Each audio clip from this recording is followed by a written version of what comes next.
Good morning, everybody. Welcome. Glad to have you with me this morning once again here at the Digital Cathedral, the house that inclusion is building. We include everybody at the Digital Cathedral. Everybody's welcome to come in. I don't care where you're at in life, what you believe. Everybody's welcome to come in. We include everybody. We're a very inclusive ministry.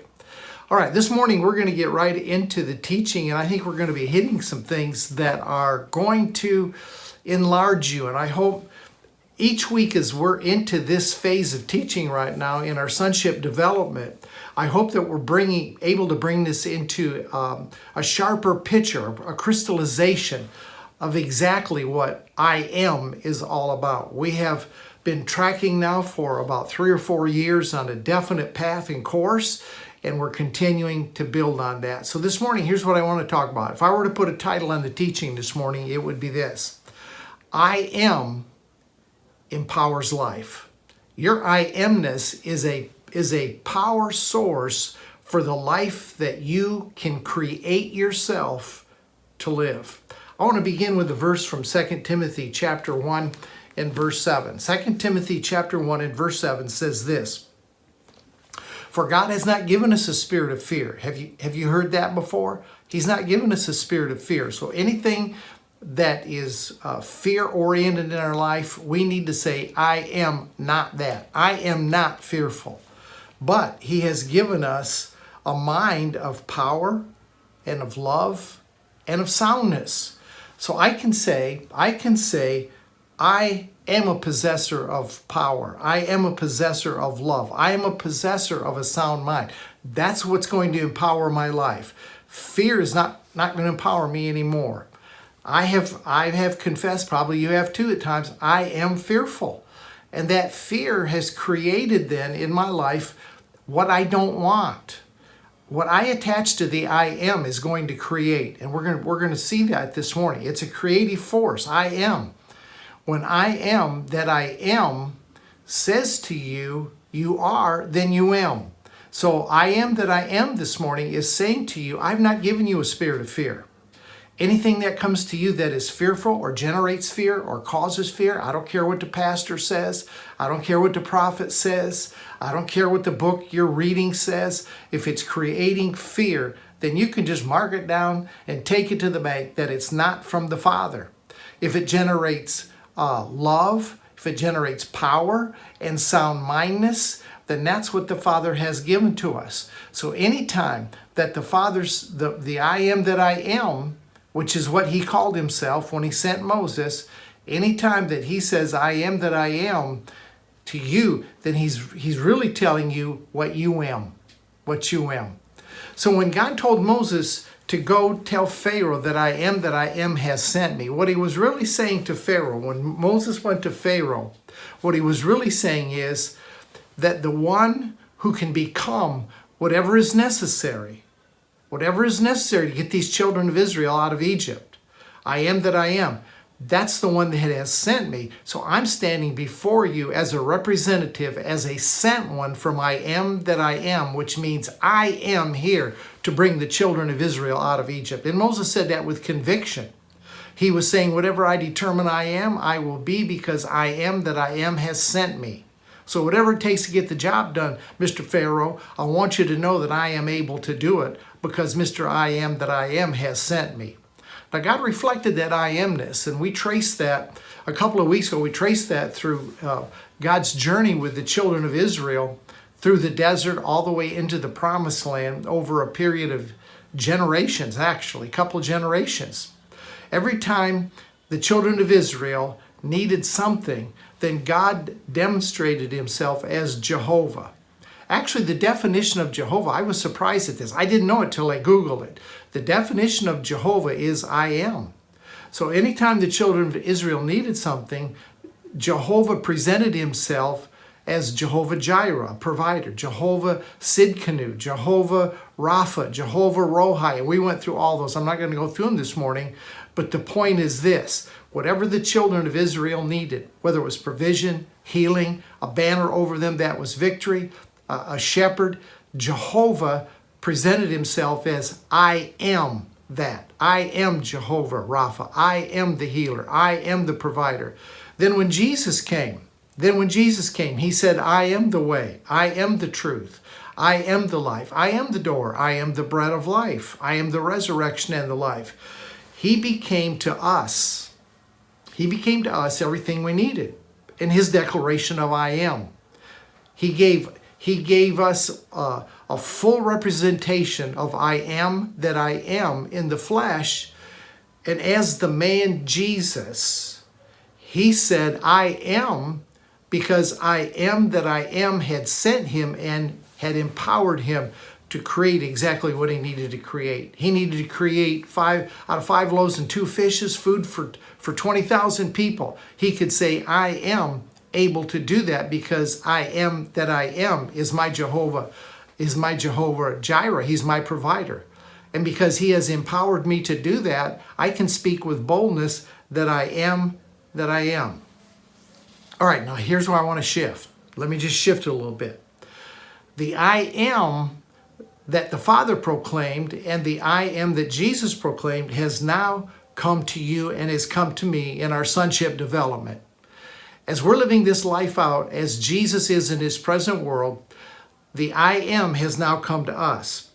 And whatever you affix to your I am blank, whatever you put in that blank with vision, get this down because we're going to take a long time on this over the weeks. Whatever you attach to the I am, and it comes out of the vision that you have, the imagination that you have created in your mind, and what you speak with a focused attention and with emotion, you will become. You will create it. Now, I'm not going to tell you how it's going to manifest or when it's going to manifest. That's not my job. But I will tell you this. What you declare yourself to be, the I amness, you will become. You can speak to the Pharaoh in your life. And you can say, I am that I am has sent me. Therefore, whatever it takes to meet this situation, I am able. You can look to the mountain and say, I am able to speak to that mountain. And the mountain has to give. The I am that you declare has the power to empower your life. Your I am is either going to give life or death to whatever you affirm I am. I want you to stay with me, and I want to say something right here. Don't get frustrated about this. This is not a work. I'm not giving you a work to do. I'm telling you about a natural progression of growth that we have come to the point of in our development that we're going to begin to understand and begin to manifest. Jesus was called the Christ. The Christ means simply an anointed one, an awakened one, an illuminated one. That's what Jesus Christ was. He was the awakened one. He came as the representative of the illuminated one, of the one that was anointed. So there's nothing sacrilegious. There's nothing blasphemous for you to live and walk in the mindset. Again, when this gets entrenched, when it takes root, it's not just because you're going to blab it, but when it comes entrenched and rooted in your life, there's nothing sacrilegious or blasphemous about you saying, I am anointed. I am awakened. I am illuminated. And it's out of that I amness that your life is going to begin to evolve. When you say I am, and you affix to that I am a trait of Christ, of Jesus the Christ, what you're really doing is affirming the authentic identity that you have as a partaker of the divine nature. You'll never be a partaker of the divine nature until you know I am. Just reading it, just mouthing it, is not going to make it reality for you. It's true, it is absolutely subjectively true, but it doesn't become subjectively operational in your life until it becomes a strong conviction, until it becomes a knowing that I know what I am. So when you say I am anointed, when you say I am awakened, when you say I am illuminated, or you say I am the Christ. Now listen, don't get upset with me. When you say I am the Christ, you're creating as a creator the world that you're going to live in. It's out of your I am illuminated that you're going to begin to see. You're going to begin to generate thoughts, which create imaginations. And out of those imaginations are going to come seeds that drop into your spirit or into your from your consciousness to your subconsciousness. And those things are going to begin to produce after their kind. So what are you saying I am? What is the affirmation you're putting on I am? Are you saying I am more than a conqueror? Or is it still fixed in your mind, still deeply entrenched that I am just an old sinner saved by grace? Are you saying I am worthy? Or is it still so ingrained in you that there are thoughts of unworthiness that play in your mind, and those movies generate imaginations of people treating you in an unworthy fashion? You just created your life. Are you saying I am righteous, I am holy, I am without blame? Or are you saying I'm full of sin, I am a mess? I am still ignorant. I'm still just this worm in the dust that doesn't deserve to be any better than what I am. You can transform your world. Look me right in the eye this morning. I'm going to tell you a truth. This is what grace has taken us to. This is all about finished work of the cross. This is all about being Christocentric. You can transform your world as you speak out of conviction, right? Out of settledness, out of knowing that you know. You can transform your world as you speak in agreement with and according to the pattern of what the Father declared I am and what Jesus declared I am.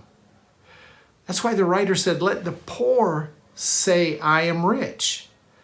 Now just saying that is not going to create anything.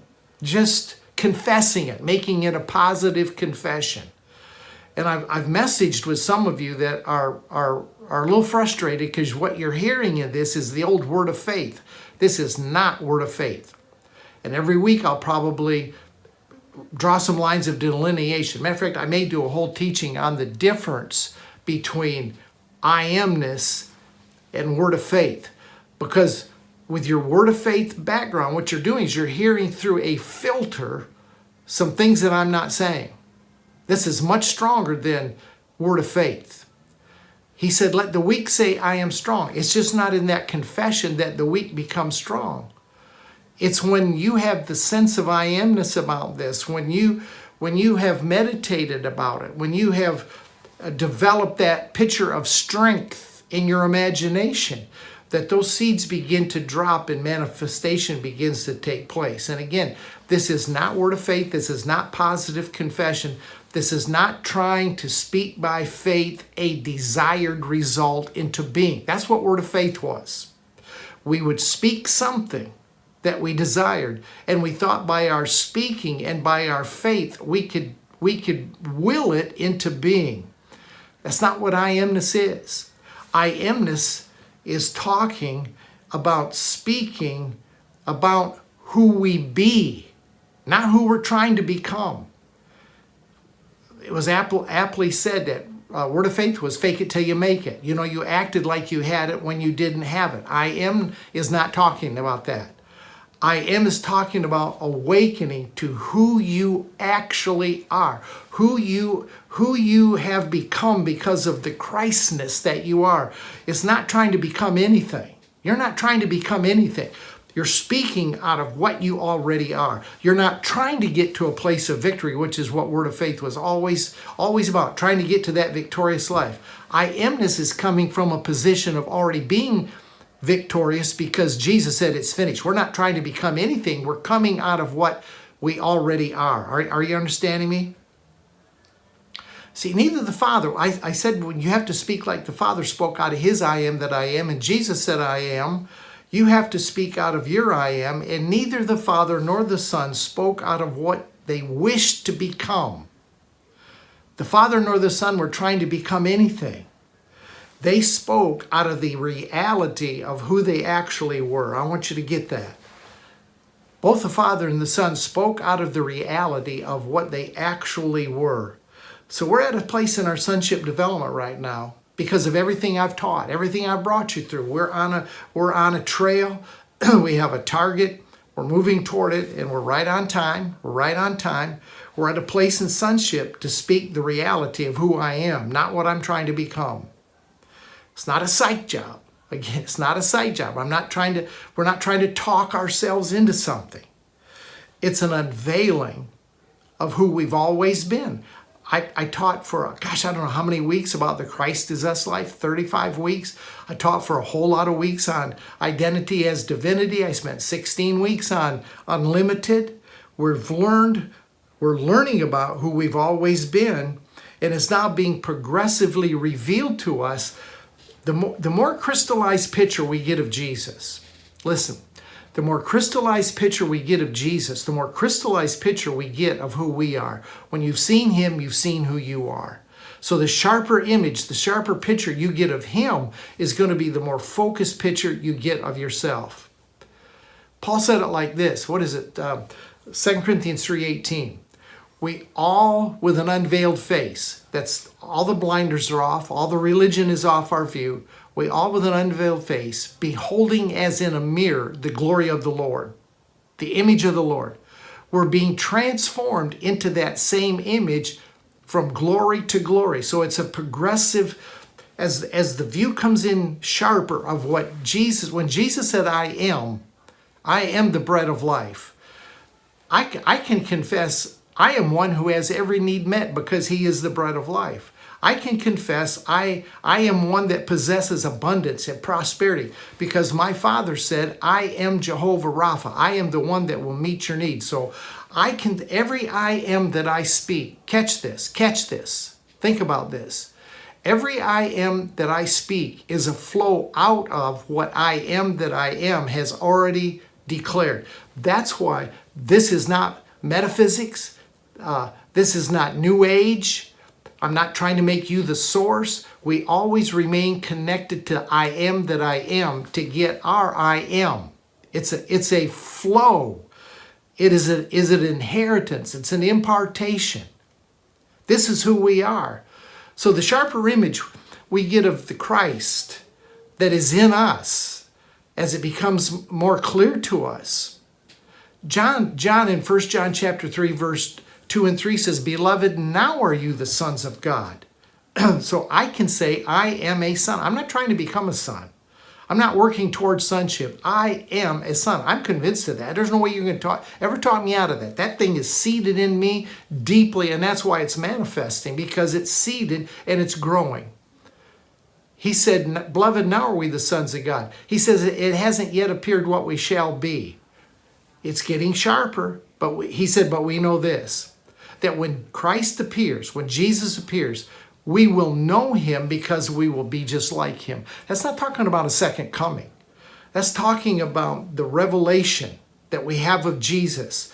And as our imaginations, as the mind of Christ brings who he is into a sharper, clearer picture, I'm going to see me more clearly. I'm going to know who I am much, much better as I see who he is.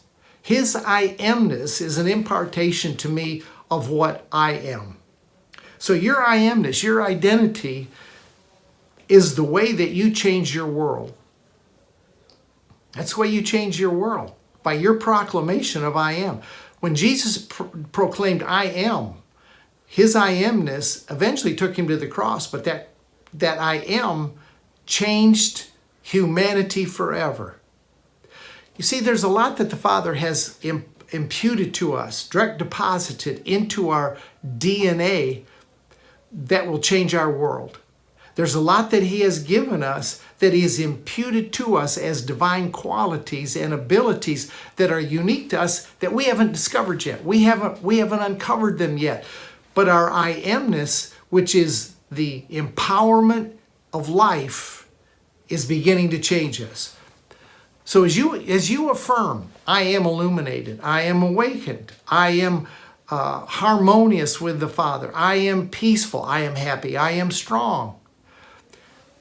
You breathe life into those things. And as you breathe life into those things, they resurrect where they had not been manifest in your life before. They've been covered over.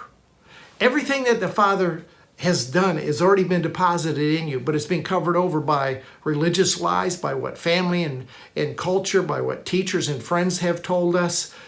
But as you begin to awaken to your I amness, the power to live, the power to create, the power to change, as you awaken to that, I'm telling you something, your world is going to change. I don't care if you're 30 years old, 60 years old, or 80 years old. As long as you're breathing, a revelation of I amness is going to change you. People and circumstances that are designed to play a role in your life, they are awaiting your I am. Your I am will create the world in which those circumstances will start to evolve. This morning you may be watching me and you may be short of money. I'm telling you, you need not be short of money. You need not be short of health. But just saying I'm healthy, just saying I'm wealthy is not going to cut it.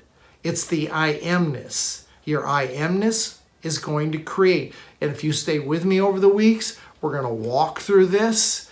And I hope by the end of the year that you are actually seeing and recognizing the things that you've created. You've created a lot of things already. You may not be aware of it, but at the Digital Cathedral, I'm going to, first of all, start to make you aware of what you've already created. See, when you write a grocery list out to go to the grocery store, you just created something that wasn't there before. You created it. And what was the inspiration to create it was the imagination you had in your mind of what you need, what you must have. So you made the list, and then out of that you acted, and out of that action and the speaking, I'm going to the grocery store, you created something. Now that's very simplistic, and you might say, well, it's no big deal. Never despise the small beginning. I want you just to begin to see some of the things looking around in your life that you've created, all right? You're gonna live a life that you have created. The door of unlimited, the life of all things possible are waiting for the sons to say, I am able to do all things through the Christ who strengthens me. Now it's the strengthening of the Christ who said, I am. That's what fuels us. That's what ignites us. That's what empowers our life. And I'm going to show you something here. This is going to blow you away. This is going to blow you away. I want to say something to you. Everything that will ever need to be created has already been created. Creation is finished. Creation is finished. Everything that you will ever need in the natural is already existing in the unseen. Everything that you're going to need in the seen is in the unseen. Everything you're going to need in the natural is already in the supernatural. Everything that you're going to need to manifest has already been totally fulfilled. Now, I want to show you here. Creation is finished. And let me just hit a verse here, and then we're going to go to Genesis 1. But let me read a verse to you from Romans chapter 1 and verse 20. Now watch. For since the creation of the world, his invisible attributes are being clearly seen. How's that? They're being understood by the things that are made, even his eternal power and Godhead, so that they are without excuse. We can look around us today. Everything that you see with your natural eye came from a realm of invisibility. Everything that you see was created first in the unseen, and somebody brought it into the seen. House I live in, somebody created it. An architect drew it out, put the seed into the mind of the builder. His imagination began to work. He began to see the supplies that were needed. He brought the supplies and built the house. He created something that wasn't there before. Well, I'll tell you something. This house that I live in, the house you live in, was already created before it ever manifested in this visible realm. See, man has a unique quality. He can create. You'll never find your dog Fido going out in the backyard with a bunch of 2x4s laying out there, and he will not build himself a doghouse. You know why? He can't do it. There's no other creature on earth that can create. They move by instinct. A bird will build a nest by instinct, but you don't find birds building different kinds of birdhouses within that species. They all build basically the same thing. It's because, a fox knows how to dig a hole. It's an instinct that they have. But you and I, we're not subject to that. And everything that you see, he's saying in Romans chapter 1 and 20, for the creation of the world, for since the creation of the world, his invisible attributes are being clearly seen.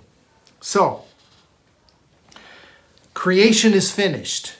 Everything that will ever be created has already been created. The Father is at rest. The I am that has created everything is at rest. You were created. Now this is I want you to hold with me here. You were created out of the rest of God. Now let me show you something you've never seen. Because here's how the Father creates. And I want you to see the pattern here, because this is how you create. The Father created out of rest, and he created out of finished. Are you with me? He created out of rest and out of finish. He didn't create anything till he rested. And I'm going to show you that from Scripture. Genesis chapter 1. Let's look at this really carefully today, because this is a pattern for you and for me. And this is going to help you to not get all bent out of shape and try to run out and do something under your own strength. This creation is not where you have to get all lathered up and try to do something and make your flesh work. That was word of faith. Word of faith confess something, and then by the flesh you try to make it happen. Try to bring it into existence. That's not the way the Father works it. Now, Genesis chapter 1, verses 3 to 25 is the story of creation. Everything that God created except man. We pick up man in verse 26. So I'm going to read Genesis chapter 1, verses 26, verse 27, and verse 28, and then we're going to blow our minds on something. Watch this. Verse 26. God said, let us make man in our image according to our likeness. Let them, this is plural, let them have dominion over the fish of the sea, over the birds of the air, over the cattle, over all the earth, and over every creeping thing that creeps on the earth. So God created man in his own image. In the image of God, he created them, male and female. He created them. Verse 28 says, then God blessed them, and God said to them, be fruitful and multiply, fill the earth, subdue it, have dominion over the fish of the sea, over the birds of the air, and over every living thing that moves on the earth. All right? Have you got that? All right. So now in verse 31, after he's done all this, then God saw everything that he had made, and indeed it was very good. So the evening and the morning were the sixth day. So God created for 6 days. Verse 1 of chapter 2.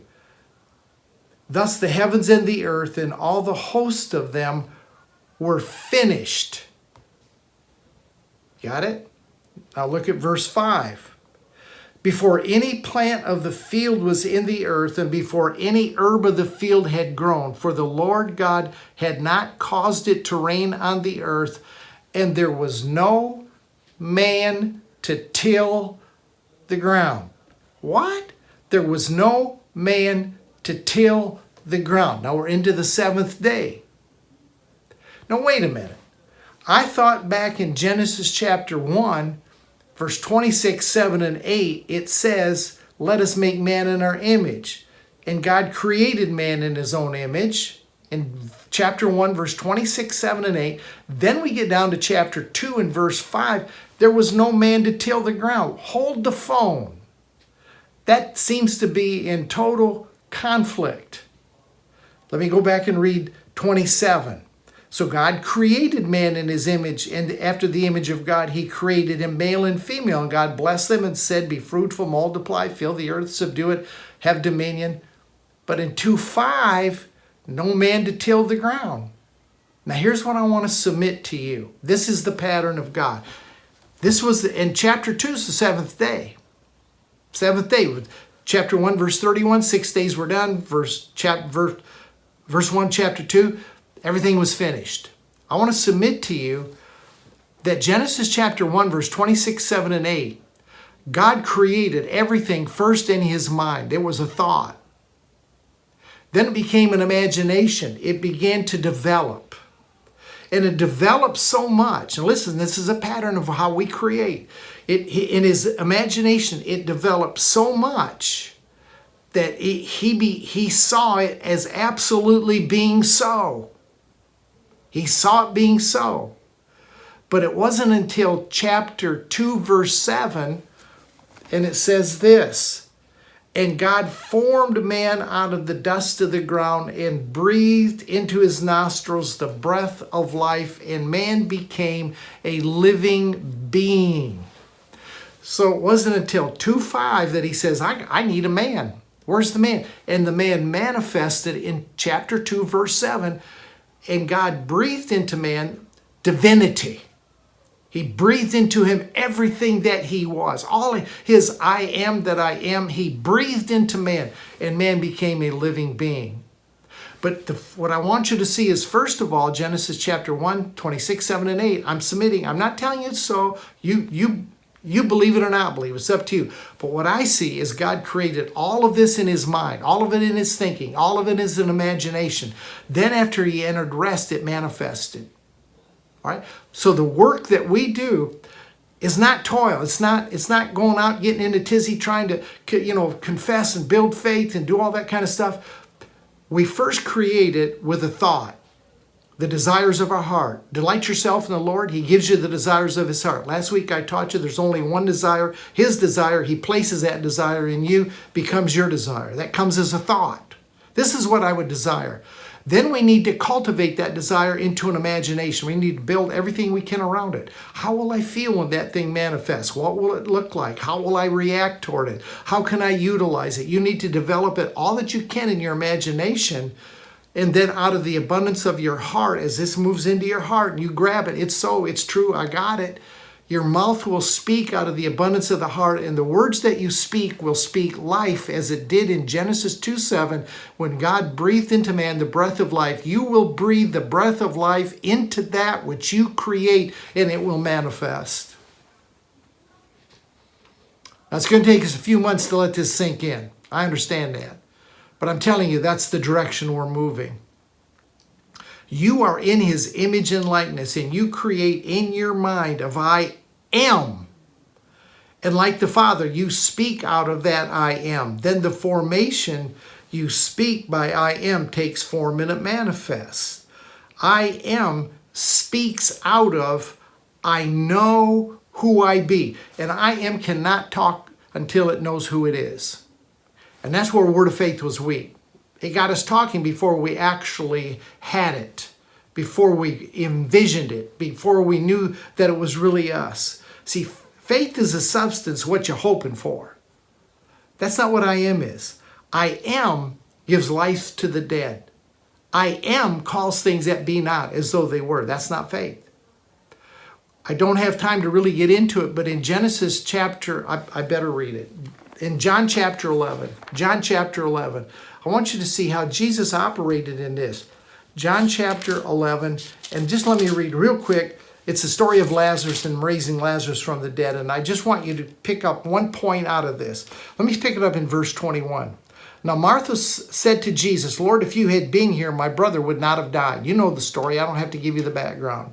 Verse 22, but even now I know that whatever you ask of God, God will give you. See, when you walk in I amness, people recognize there's something about you and they will ask you. See, we've prayed for people, but it hasn't been from out of the power of knowing I am a healer. We've hoped, we've prayed, we said, God, if it's your will, come do this. God, I really wished you would do it. Jesus never acted that way. Verse 23, Jesus said to you, your brother's going to rise again. How could he say that? Because he knew I am what I am. So he goes on. Martha said to him in verse 24, I know that he will rise up again in the resurrection at the last day. Jesus said, no way, forget that. Jesus said to her, I am the resurrection and the life. He who believes in me, though he may die, he shall live. And whosoever lives and believes in me will never die. He said, do you believe this?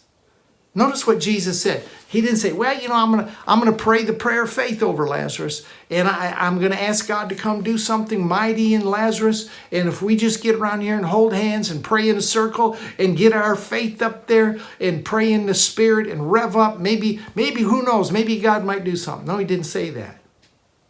He said, I am. I am the resurrection and the life. See, we've not been taught the creative power of I am. Now, metaphysics and New Age have got a part of it. They've got some good slants. But where we're differentiating is we're coming from a Christocentric standpoint. Look, everything I have comes out of him. I'm not trying to make myself source. I'm not making myself capital G-O-D. I'm not making myself the whole ocean. Everything that I am comes out of I am that I am. So the best we could ever do was to hope and pray and try to get it by faith. But I'll tell you this, neither the Father nor the Son spoke out of faith. They spoke out of their I am. And their feelings and their moods did not change who they were. See, a mood attracts. When you get in a mood of depression, when you get in a mood that you're all bent out of shape or you're feeling lonely, that you're creating big time. People can't come out of depression because they've created such a life of depression that's their go-to place. There are some people that's their comfort. Immediately they're depressed and people come pat them on the head, hug them because they're lonely, feeling depressed. That's something that you created. Moods, listen, moods externalize themselves. They create. You can look at your moods and you can prophesy what your future is going to be. You are the creator of your moods. Your moods draw to themselves. Now, I understand about chemical imbalances in bodies and I understand about deficiencies. I'm not talking about that. I can choose to either accept or reject my moods. And based on my rejection or my acceptance, I'm going to create my life. I'm either going to create a life where I hide back in a room someplace away from people, or I'm going to reject that and I'm going to be the person that God created me to be. Moods fuel I amness. What you believe about your I am creates your world. So you were created so that the Father's I am becomes your I am. I've said that 3-4 times, and let me illustrate it for you. The Father's I am that I am becomes your I am. So what if the Father says I am that I am? We can say I am as a direct result of I am that I am. Hope I haven't lost you. For example, He is Jehovah Jireh. I am, He said, your provider. I am that I am your provider. Therefore, I can say I am living with all of my needs met. I can imagine that. I can imagine my checkbook in zero. I can imagine that I have more than one stream of income. I can imagine, I can build, and I can say, how will I feel? What would that look like? I can begin to create that, and as it creates out of my consciousness into my subconsciousness or the spirit, my spirit man, my inner man, my heart will either produce it, will either take me to it or bring it to me. It will manifest. He said, I am Jehovah Rapha. I am your healer. I am that I am your healer. I can therefore say, I am healed. I am whole. I am health. Let me say it like this. It's not good English, but you'll get it. He is, therefore we are. Whatever He is, we are. This keeps us Christocentric. This keeps us Father-focused. This keeps us walking on the right path. You see, you can create or you can destroy by what we attach to our I am. And even the destruction is a creation. You've created the destruction. We've brought havoc into our life. Paul tried to tell us the wages of sin is death. You've created the death by the action, by the thought, the imagination, and by what you grew out of your heart in abundance. You can create a destiny by what you attach to your I am. Now, stay with me over the weeks and the months because we're into something right now that I believe is going to change the world. You're not hearing this everywhere. You're not hearing it probably anywhere except if you picked up a metaphysical book or a New Age book. And they will lead you away from Christocentric living. Everything that the Father's I am that I am entitles me to an I am. I am not I am that I am. I am. I hope you see that. See, your I am is a searchlight that knows who you are now. And when that I am searchlight turns on, it helps us, and it helps to persuade us who we really are. I am. I am. I am has no past. I am has no future. I am is always right now. I am right now. This is what I am. I can't live in the past. What's gone is gone. What happened at the start of the teaching this morning, I can never bring back. It's gone. But what's going to be tonight, I can't bring forward. I can only be I am now. So your I am is looking. Every time you say I am one with the Father, every time you say I am not separated from Him, you know what? You improve your life. Every time you say I'm not bullied, every time you say I am not filled with fear, I am not filled with anxiety, you know what you're doing? You're creating longevity in your life. People die early from anxiety. People die early because they're fearful. But you can create a longer life with your I amness. When you follow the highest you know, which is this: I am seated with Christ in heavenly places.